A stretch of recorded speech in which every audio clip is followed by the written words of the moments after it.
I couldn't believe what I was seeing. Simone, my wife of 5 years, was topless, bouncing on the lap of one of the guys in the hot tub below. From the look on her face and the look on the guy's face, it was pretty clear to me what they were doing. What the hell? Angry, I pulled out my phone and took a short video. I thought about changing into my swim trunks, but changed my mind. I sat on a chair in the room and thought back. No wonder she didn't want me to come to this party with her. She had been working as a secretary for S&G Funds, a hedge fund company, for about a year or so, and she really seemed to be happy. Now I know why. Earlier that week, I saw a text come up on her phone, letting her know there would be a company Christmas party this weekend, and she was allowed to bring a +1. When I told her about it, she tried to dissuade me from going. "Oh, Carl, you'll just be bored anyway," was her reply. "I don't get it. Why don't you want me to go with you?" I asked. "Are you ashamed to be seen in public with me or something?" "Of course not, silly. It's just that these are financial gurus. There's probably going to be a lot of boring talk about money and stuff, and you'd just get bored," she replied. Her company had a habit of holding these parties about once a month, and they had always been staff only. Most of the time, Simone was gone until late that night, or even sometimes late the next day. I never made a fuss about it, but now I had a better idea of what actually went on at these things. "I see. Well, maybe I'd like to spend the evening with you anyway," I asked. "Have it your way. If you're going, you'd better get your tux cleaned. But trust me, you're probably not going to have a lot of fun." The day of the party, she suggested I bring a pair of swim trunks. Swim trunks? For a Christmas party? It's December, for crying out loud, and it's cold outside. "Swim trunks? It's awfully cold outside for swim trunks, don't you think?" I asked. "Nah, we usually end up in my boss's penthouse after the main party, and he has a really nice hot tub." "I see. So you do this often then?" I asked. "Yeah, pretty much every time. Now promise me you'll be on your best behavior tonight, okay?" "I always am," I told her. This didn't sound too good. Why would she tell me this? "Why are you telling me this?" I asked. "Oh, it's just that these parties can get pretty wild sometimes. I don't want you to get upset with anything you might see. The guys there are quite friendly and can get pretty handsy, if you know what I mean." "Well, as long as everything passes the husband test, there shouldn't be any problem, right?" I asked in response. She smiled and said nothing, but gave me a kiss on the cheek. When we got to the main party, Simone introduced me to a friend of hers, Linda. "Linda, this is my husband, Carl," she said. Linda looked me over and smiled. "Husband? This is going to be fun. You really are a wild and crazy girl, you know that?" she asked with a smile. I wondered what she meant by that. Simone smiled as she giggled. "I gotta go mingle, sweetie. Could you get me something to drink? Maybe some wine. Come on, let's go," she told Linda, without giving me so much as a backward glance. I made my way to the bar and got her wine and a beer for myself. I looked around, but I didn't see Simone anywhere. I walked around, looking for her, but to no avail. After a half hour, I sat at an empty table and hoped she would come look for me. In the meantime, I watched as everyone danced and had a general good time. No one said anything to me and walked around me as though I wasn't even there. I guess she was right. I wasn't having any fun at all, and I was getting more than a bit frustrated that my wife would simply abandon me like this. After nursing my beer for a couple of hours, I said, "To hell with this stuff," and got up. I figured if Simone wasn't even going to spend any time with me, I'd just go home and leave her to her friends. I started walking to the entrance when Simone and Linda came up to me. There were 3 other guys with them, and one had his arm around Simone's waist. Simone didn't bother to make any introductions. "Oh, there you are," she said. I could tell she had been drinking. "We were looking all over for you." Yeah, sure you were, I thought. When she kissed me, I could detect the taste of tequila and something else.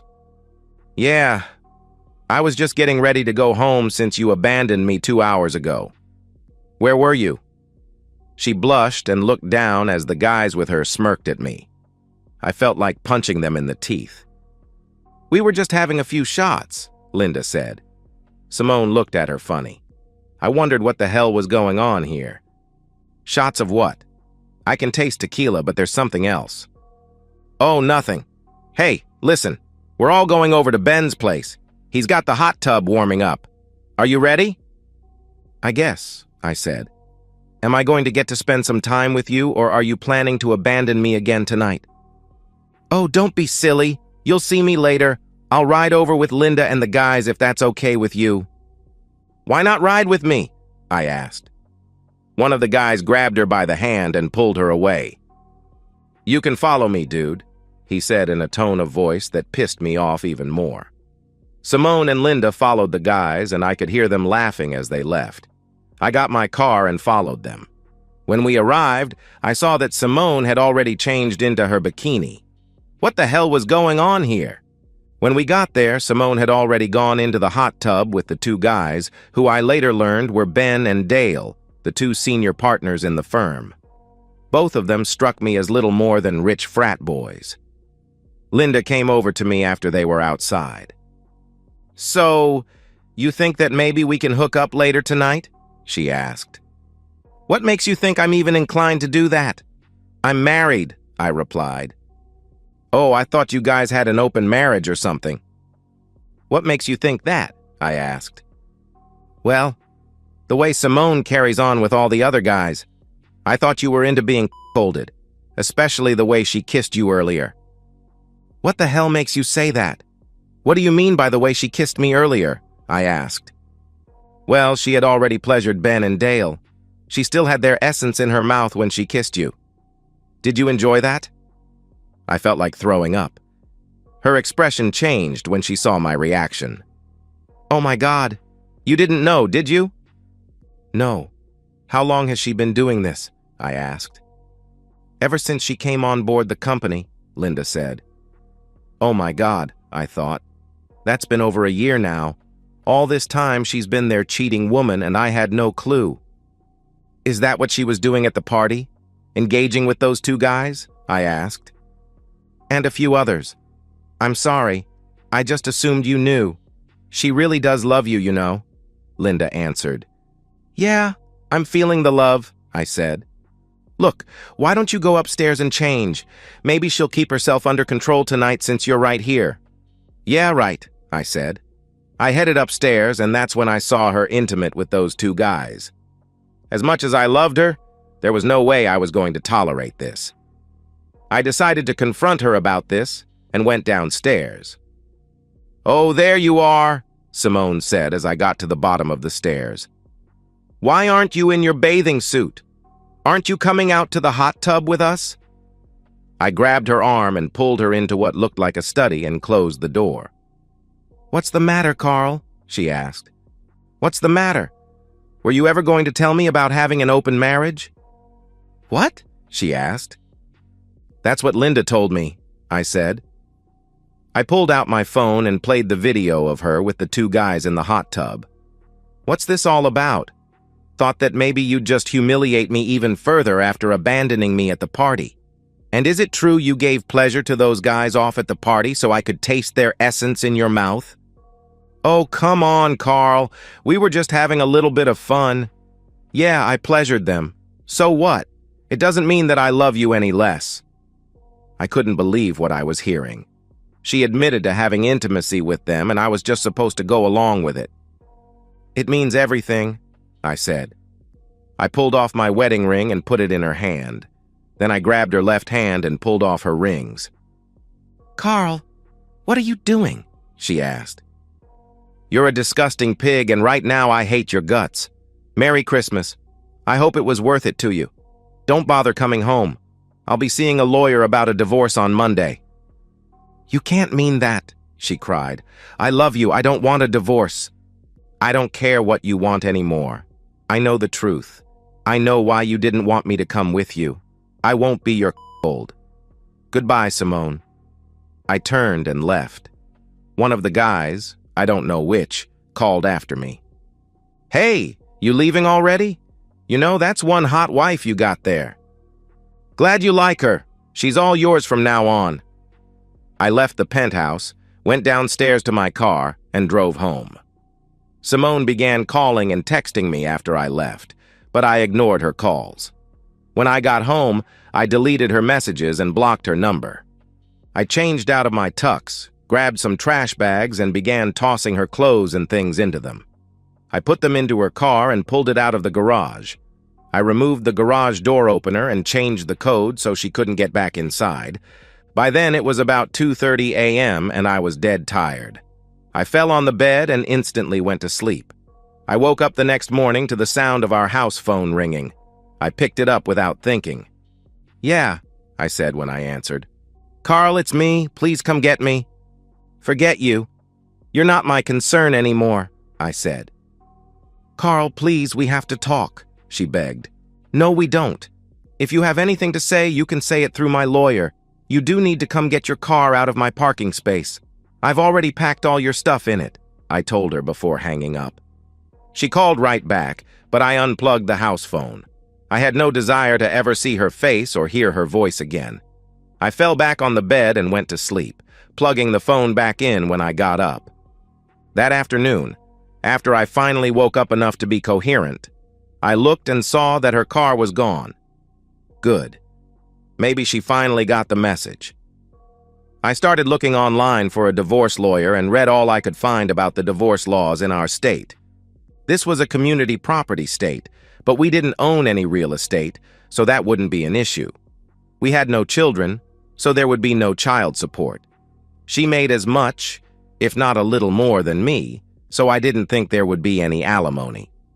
I also found that while most divorces in this state were no fault, there was a provision to file on the basis of adultery, cruelty, or abuse.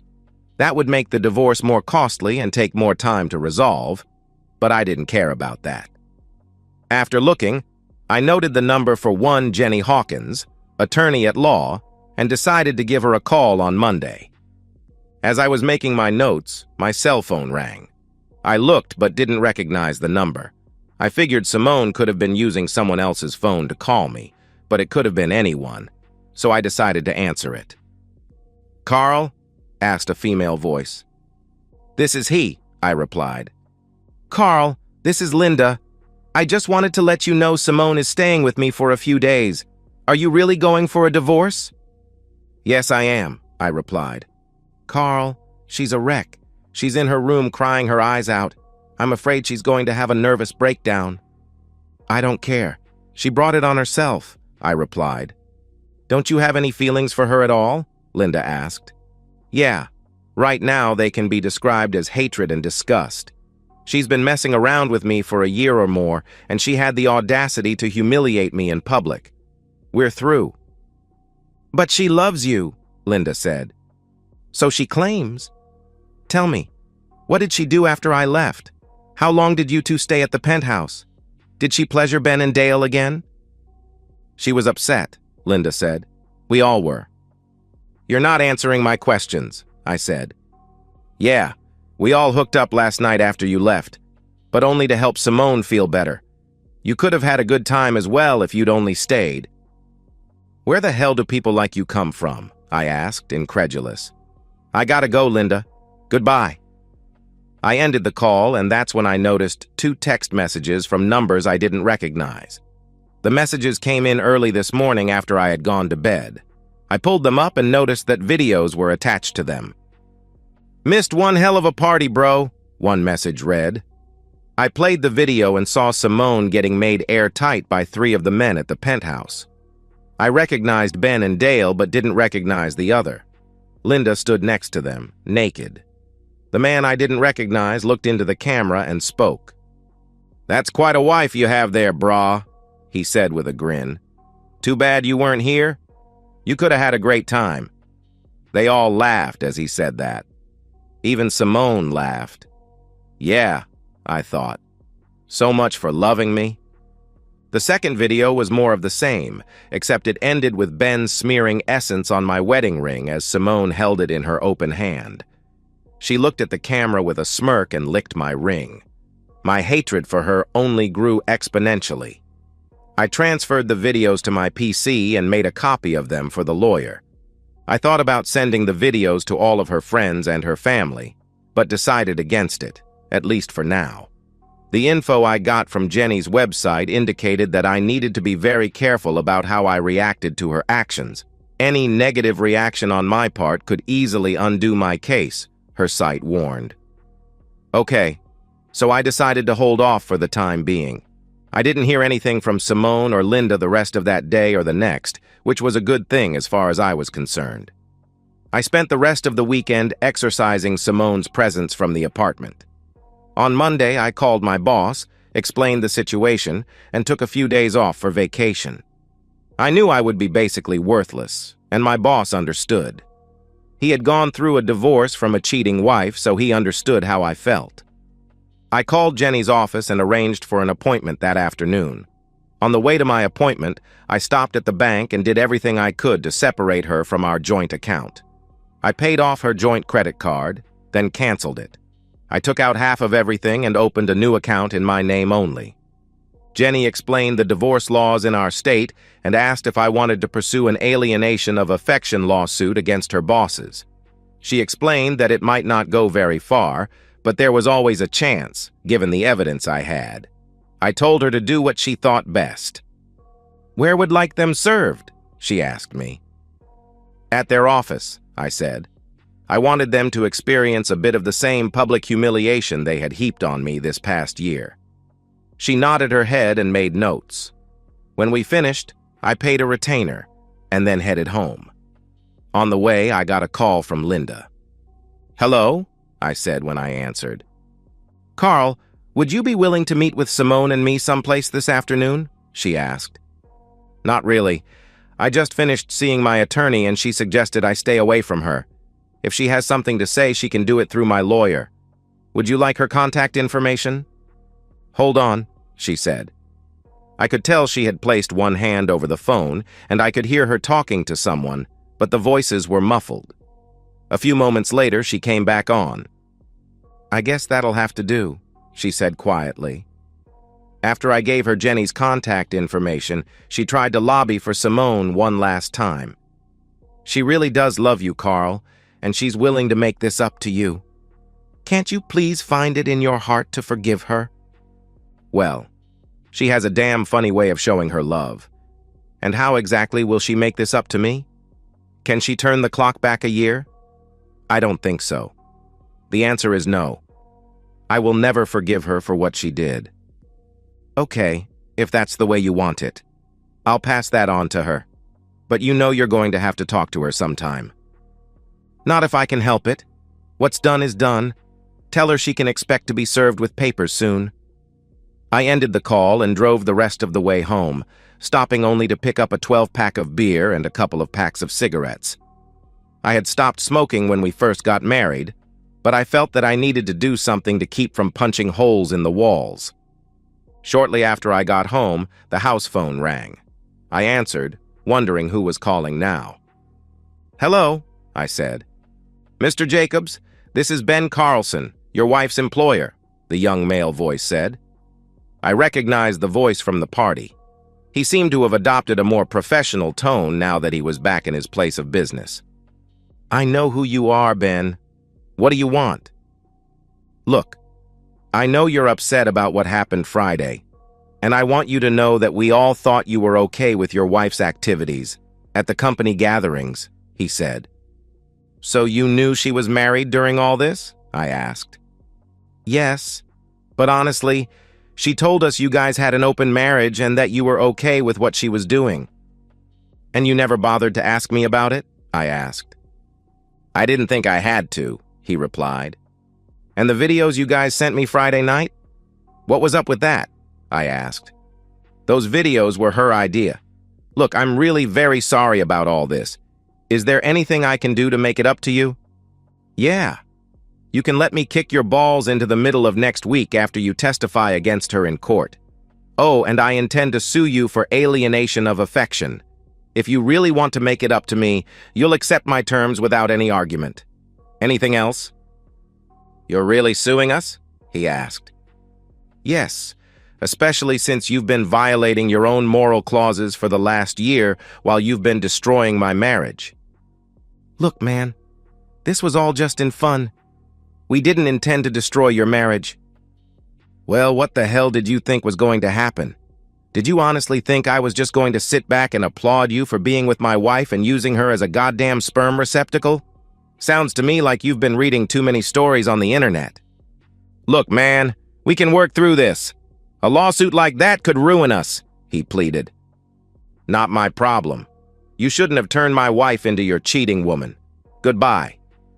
I slammed the phone down and grabbed a beer, then headed to the balcony for a smoke. I didn't hear anything from the cheaters until Wednesday, when they were served at Simone's office. I don't believe you actually did it, Linda said. You didn't even give her a chance to explain. Do you have any idea how humiliated she is right now? I really don't give a damn. She didn't care about humiliating me with her cheating, so I simply don't give a damn. Goodbye, Linda.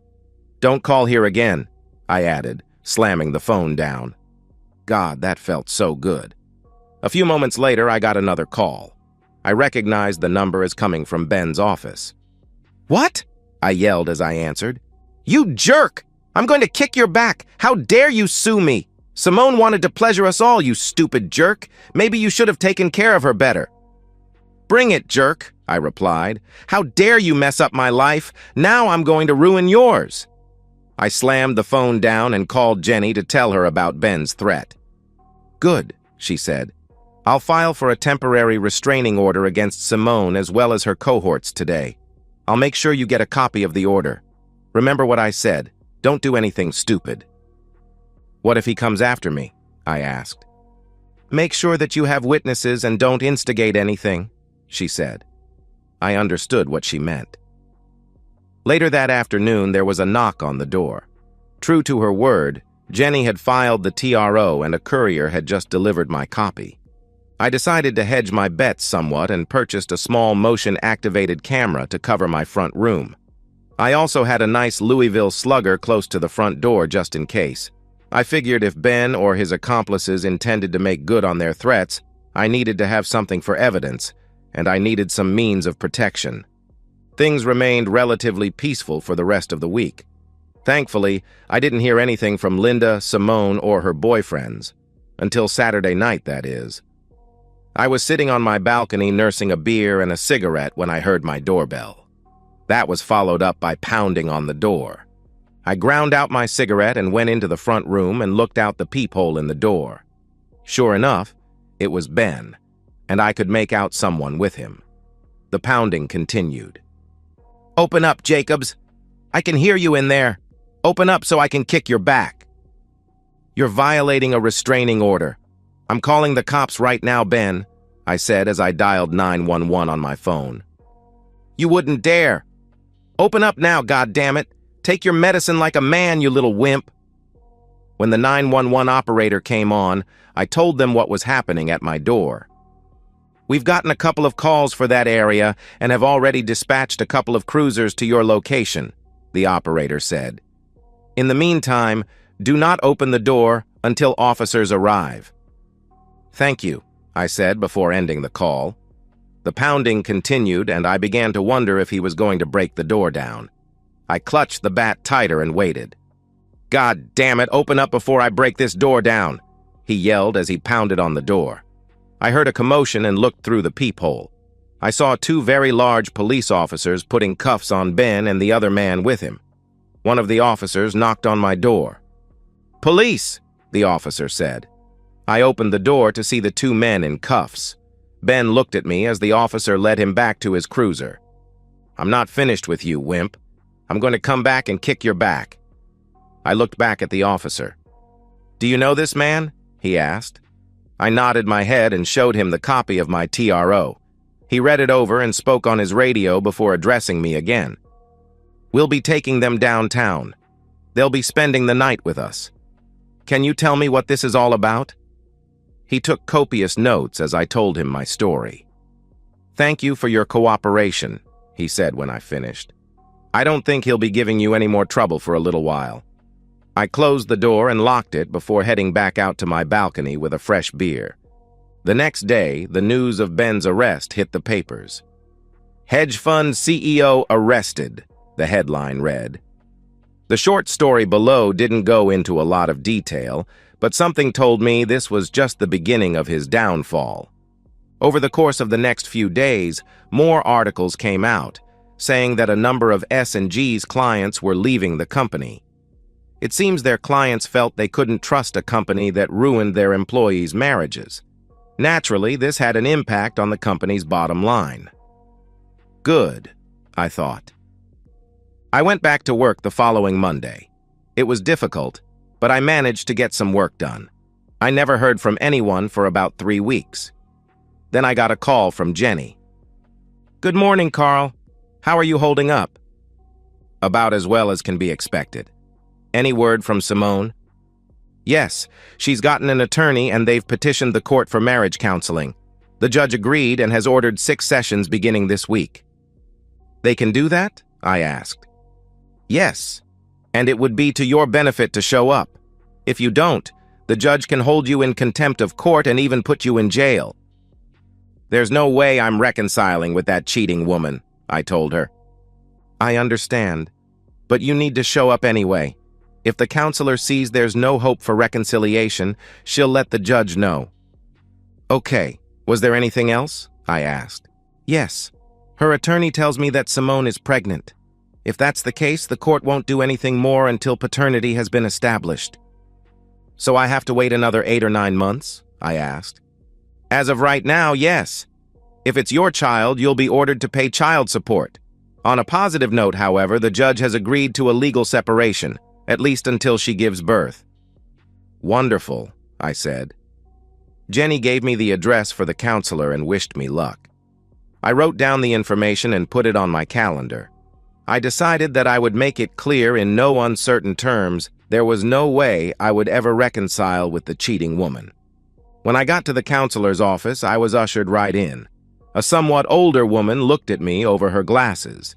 Simone sat across from her in a love seat, looking somewhat forlorn. I had a very bad feeling about this. The counselor introduced herself as Dr. Abigail Farnsworth and indicated I should sit next to the cheating woman on the love seat. I chose instead to sit in a smaller wooden chair placed at a 45-degree angle to the love seat. "Good to see you could make it, Mr. Jacobs," she said. "I understand I have no choice," I said, crossing my arms in front of my chest. "True. Still, I'm glad to see you here." She turned to Simone. "Tell me, Mrs. Jacobs, what do you hope to get from these sessions?" "I want to get back together with my husband.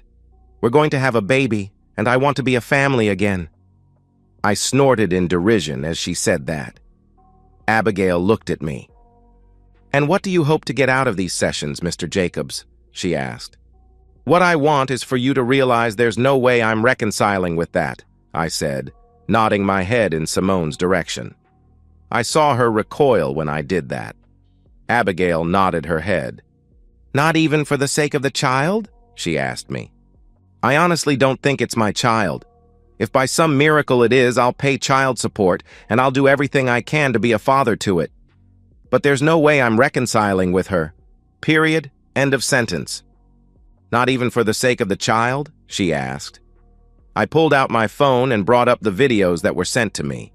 I showed them to Abigail. She was clearly disgusted with what she saw. When they finished, I put my phone back in my pocket. "I see you're married, doctor. Tell me, if that was your husband in those videos instead of her, would you want to reconcile?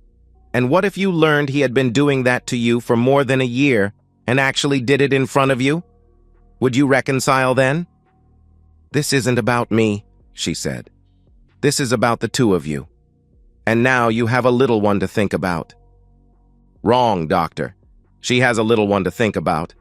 I don't believe her child is mine. In fact, I'd be willing to bet on it. I would like a few answers from her, though." Abigail thought for a moment, then nodded her head and looked at Simone. "I think he's entitled to some answers, don't you?" she asked Simone. She looked down, sheepish, her face burning with embarrassment. She finally looked up at me before answering. "I guess so," she said.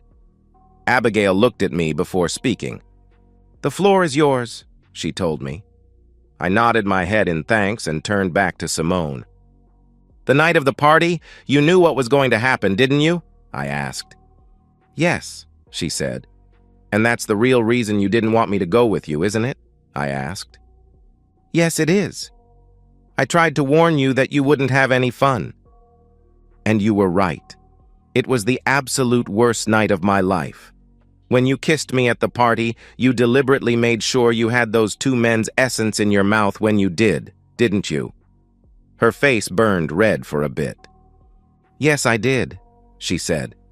"Why? Did I do something to deserve that kind of humiliation?" I asked. "You did nothing. We just thought it would be wicked and exciting. So all of you planned to humiliate me, didn't you? And you intended to humiliate me even further at Ben's place, didn't you?" "Yes and yes," she said sheepishly. "How long have you been screwing those guys?" I asked. "Pretty much from the time I joined S&G. "Again, why?" I asked. She shrugged her shoulders. "Because I liked it. It was fun. It was naughty and exciting. They made me feel sexy." "How many times did you give me sloppy seconds or kiss me with their essence still in your mouth?" I asked. "I don't know. A few." I felt like throwing up after hearing that, but managed to keep myself under control. "How many men did you have intimacy with since you started there? Not counting me," I said. "I don't know. Maybe 4 or 5 dozen." 4 or 5 dozen? You've been with 48 to 60 other men over the last year? My God, woman, are you out of your mind? Haven't you heard of STDs? What, were you trying to kill me off with something? Do you even know who the father of this child is?" "Not 100%, she replied. "But you expect me to raise it and pay for it, don't you? You're a real piece of work, you know that?" "But I love you," she said quietly. "Well, I don't love you," I said, my anger building. "Not anymore. In fact, I hate your guts right now, and I hope you rot and die of AIDS." Both of them looked at me, shocked. Simone looked as if she was about to start crying, but I didn't care. In fact, I wanted to hurt her even more with my words and started to say something else, but Abigail stopped me. "That's enough, Mr. Jacobs. You've made your point. I see you're determined to throw away 5 good years of marriage." "I didn't throw anything away. She did, the first time she spread her legs for another man. And it wasn't 5 good years. 4, maybe. The last year, she wasn't really my wife. She was just a dump for everything she could get her hands on. You heard her. She screwed 48 to 60 men over the last year. She doesn't even know who the father of her child is. No, I will never, ever reconcile with that." "All right. I think we've heard enough for today. I want to have a session with each of you on an individual basis. Then we'll go from there." We scheduled our appointment for the next week and left. I heard Simone call out to me when we got to the parking lot, but I ignored her and went to my car. As I pulled out, I saw her slumped over her steering wheel, sobbing. Good, I thought. Let her feel some pain for once. That night, I got a call from a very angry Linda. "I hope you are happy," she yelled. "What do you mean?" I asked in response. "Simone is in the hospital. She had a miscarriage. She told me what you said and the way you treated her. So what do you want? Sympathy?" "I simply told the truth, which is a lot more than she did this last year." "Didn't you hear what I said? Your wife is in the hospital. Don't you care about that?" "Frankly, no, I don't," I told her. "My God, you really are a bastard." "Well, you guys only have yourselves to thank for that," I replied. "The very least you can do is go down and give them your insurance information. Legally, she's still your wife, and you'll end up getting the bills anyway." I calmed down for a moment and remembered what Jenny told me. "All right. What room is she in?" Linda gave me the information, and I went to the hospital. When I got there, I made my way to her ward and conferred with the nurse. I gave them my insurance information and briefly spoke to the doctor. "Any idea what caused this?" I asked the doctor. He shook his head. "It's hard to say. There's a number of things that can happen in a pregnancy," he replied. How far along was she? I asked. I'd say maybe 9 or 10 weeks along, he said. That meant it was possible the child could have been mine. I would never know, however. It didn't matter, though. As far as I was concerned, her miscarriage only meant the divorce could proceed. How is she doing? I asked. She'll be okay. I want to keep an eye on her for a little bit, but she'll be able to go home in a couple of hours or so. Thanks, I said, before going into her room. She looked like hell, lying there in the bed. She looked at me with tears in her eyes. Linda stood at the end of her bed. Are you happy now? She spat at me. Shut the hell up, I growled. Linda shrank back from me before leaving the room. I looked at Simone. I guess we're really through, aren't we? She asked. I nodded my head. Yeah, we are, I replied. Do you really hate me as much as you said earlier today? She asked. Right this second, no. But there's no way I'm taking you back. You've proven that I could never trust you out of my sight. Every time you went to the store, I'd sit at home wondering if you were pleasuring the clerks at the checkout stand. Besides, I simply can't get past your blatant disrespect. I don't get it. I treated you like a queen all those years. Did I do something to make you turn your back on me all of a sudden? No. You were the best husband and lover a girl could want. Obviously not. Or you would have told those clowns to bug off, I asked. It wasn't you, it was me. They brought out the cheating woman in me and told me that every guy wants to see his wife get taken by other men. I guess I just bought into their nonsense. I saw the other girls doing it and thought, why should I miss out on all the fun? And that's all it was. Just fun. Yeah, it's all fun and games until the spouse finds out. I waited a few moments before continuing.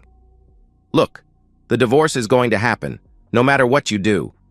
All you're doing is wasting your time and money. End this charade and move on, okay? We're done. I'm never taking you back. All right, she said quietly, tears falling down her face. I'll tell my lawyer tomorrow. And don't ask if we can be friends. I don't see that happening. The tears kept falling down her face. I'm really sorry, she said quietly. I looked at her for a few moments. Yeah, I said as I began to leave her room. Goodbye, Simone. I could hear her cry as I walked away. Tough stuff, I thought. Good riddance. A few days later, I got a call from Jenny. True to her word, Simone dropped all of her objections to the divorce. Abigail wrote a report that said reconciliation was impossible. She included a suggestion that I go through anger management, however. The judge agreed and made the same recommendation, although she fell short of making it an order. Jenny managed to get settlements from S&G funds as well as Ben and Dale about a month later. She handed me the largest check I had ever seen in my life. That's minus my take, of course, she said. Of course, I responded. I deposited the check and went on with my life, such as it was. S&G, or Sodom and Gomorrah, as I tended to think of it, closed its doors about 6 months later. It seems that its customers felt they couldn't trust the company with their money. Wonder why? I wryly asked myself. I never heard from Ben and Dale after that day at the apartment. They both spent 30 days in the county jail for their stunt and apparently didn't want to go back. Their reputations in the community were destroyed, and they left for greener pastures on the West Coast. Simone and Linda continued living in the same apartment and ended up working in a strip mall retail store, one of those places that specialized in women's clothing and cosmetics. I saw them around from time to time, but never acknowledged their presence. I stayed single and dated periodically over the next couple of years. I finally met Claire Hansen, a recent divorcee, and we dated for a few months, each of us taking it slow and easy. Like me, she had been burned by a cheating spouse and was still hurting from that. I understood her pain and did all I could to support her. The first few weeks, all we did was talk or go out for dinner and a movie. She was a bit more fragile than I was at the time. We spent a lot of time holding hands and walking through the park. I was quite attracted to her and decided to let her make the first move. One night, after a delicious lasagna at her condo, She looked at me as if studying a specimen under a microscope. "Do you find me attractive?" she asked. I smiled and looked her in the face. "I find you very attractive, in more ways than one. Why?" "I was just wondering," she said. "You've never made a move on me. I was beginning to think that maybe you don't like girls." "Oh, I like girls just fine. It's just once burned, twice shy, I guess." "I can understand that, but we're not all like your ex-wife." "True, and we're not all like your ex-husband. I happen to believe in the sanctity of marriage." She smiled. "I know you do. I hope you realize I feel the same way." "I do," I said. "So, what are you going to do with this little bit of information? Do you think you could manage to do more than give me a kiss on the cheek?" "Where would you like me to kiss you?" I asked, teasing her. She slowly lifted her dress over her waist. She gave me a sultry smile. "Well?" she asked as she spread her legs for me. I smiled and got down between her legs. Oh yeah, things were definitely looking good. And that's the end of today's story. If you enjoyed it, please give this video a thumbs up and drop a comment below. Your support helps the algorithm push my content further. If you're new to the channel, don't forget to hit that subscribe button. It really helps me keep creating more stories for you. Thanks for watching, and I'll see you in the next one.